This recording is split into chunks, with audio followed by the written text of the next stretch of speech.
je reviens sur la question de l'Ukraine.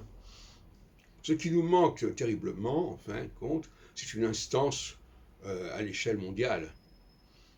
Quand, par exemple, il y a des problèmes dans la société civile, on fait intervenir la justice, la police, etc.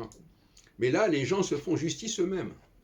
Voilà, là, c'est moi ce que je vois. Enfin, les gens se font justice eux-mêmes et c'est la jungle. Alors, dans le cas de l'Ukraine, on ne peut pas être juge et parti, vous comprenez bien. Bon.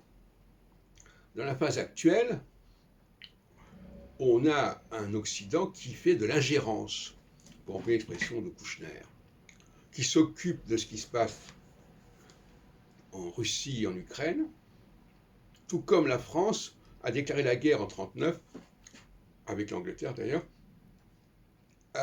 contre l'Allemagne, du fait de l'invasion de la Pologne. Bon, là aussi, c'est un geste plus ou moins irresponsable.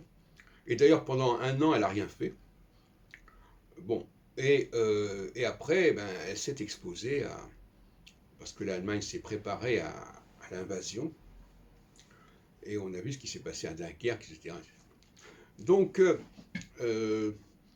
voilà, moi j'ai l'impression que c'est la loi de la jungle. Alors, il y a le problème, effectivement, de l'ONU.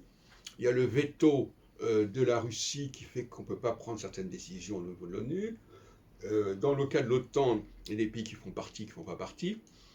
Il faudrait quand même qu'il y ait des instances de décision qui soient supranationales et qui aient le monopole quelque part de la force matérielle. Enfin, bon, alors que là, tout le monde a sa petite armée, etc. Bon, donc ça ne va pas du tout.